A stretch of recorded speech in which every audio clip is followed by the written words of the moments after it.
सभी श्रोताओं का श्री रामचरितमानस में हार्दिक स्वागत अभिनंदन। आज श्री रामचरितमानस के बालकांड के दोहा नंबर 61 और 62 में आप सभी का स्वागत है। पढ़ते हैं दोहे की तरफ। पिता भवन उत्सव परम, जौ प्रभु आयसु होई, तो मैं जाऊं कृपायतन, सादर देखन सोई। हे प्रभु, मेरे पिता के घर बहुत बड़ा उत्सव है। यदि आपकी आज्ञा हो तो हे कृपाधाम, मैं आदर सहित उसे देखने जाऊं। कहो नीक मोर्यो मन भावा, यह अनुचित नहीं नेवत पठावा।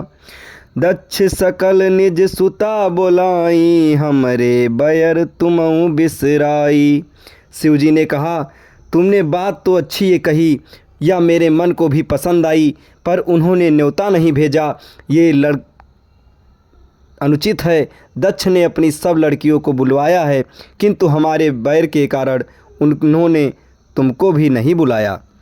ब्रह्म सभा हम सन दुख माना, तहि ते अजहु करहीं अपमाना।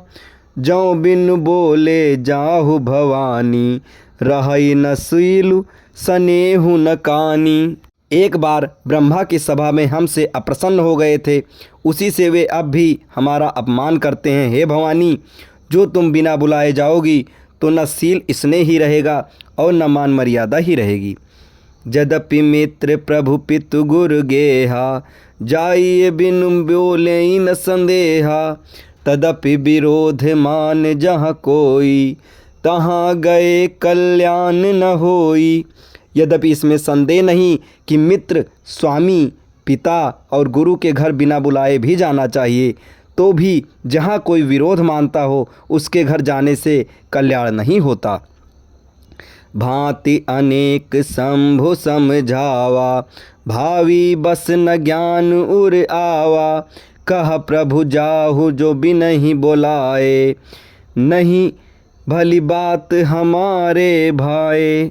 शिव जी ने बहुत प्रकार से समझाया, पर होनहार व सती के हृदय में बोध नहीं हुआ। फिर शिव जी ने कहा कि यदि बिना बुलाए जाओगी तो हमारी समझ में अच्छी बात न होगी। कही देखा हर जतन बहु, रही न दक्ष कुमारी। दिए मुख्य गण संग तब, विदा कीन्ह त्रिपुरारी। शिव जी ने बहुत प्रकार से कहकर देख लिया, किंतु जब सती किसी भी प्रकार भी नहीं रुकी, तब त्रिपुरारी महादेव जी ने अपने मुख्य गणों को साथ देकर उनको विदा कर दिया। पिता भवन जब गईं भवानी, दक्ष त्रास काहू न सन्मानी। सादर भले मिली एक माता, भगिनी मिली बहुत मुस्काता। भवानी जब पिता दक्ष के घर पहुंची, तब दक्ष के डर के मारे किसी ने उनकी आव भगत नहीं की। केवल एक माता भले ही आदर से मिली, बहिनें बहुत मुस्कुराती हुई मिली। दक्ष न कछु पूछी कुशलाता, सतहि बिलो की जरे जब गाता। सती जाई देख्यो तब जागा, कतहु न दीख शंभु कर भागा। दक्ष ने तो उनकी कुछ कुशल तक नहीं पूछी। सती जी को देखकर उल्टे उनके सारे अंग जल गए उठे। तब सती ने जाकर यज्ञ देखा तो वहाँ कहीं भी शिव जी का भाग दिखाई नहीं दिया।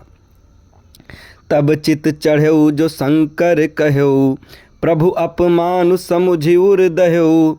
पाछिल दुख न हृदय अस व्यापा, जस यह भयऊ महापरितापा। तब शिव जी ने जो कहा था वह उनकी समझ में आया। स्वामी का अपमान समझकर सती का हृदय जल उठा।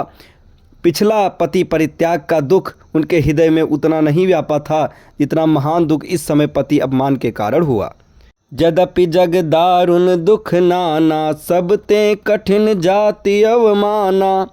समुझि सो सतहि भयऊ अति क्रोधा, बहुविधि जननी कीन्ह प्रबोधा। यद्यपि जगत में अनेक प्रकार के दारुण दुख हैं, तथापि जाति अपमान सबसे बढ़कर कठिन है। ये समझकर सती जी को बड़ा क्रोध हो आया। माता ने उन्हें बहुत प्रकार से समझाया बुझाया। पति के अपमान से दुखी होकर सती का यज्ञाग्नि से जल जाना, दक्ष यज्ञ विध्वंस। अब इसके आगे की कथा आपको सुनाई जाएगी, तब तक हमारे साथ बने रहें। धन्यवाद।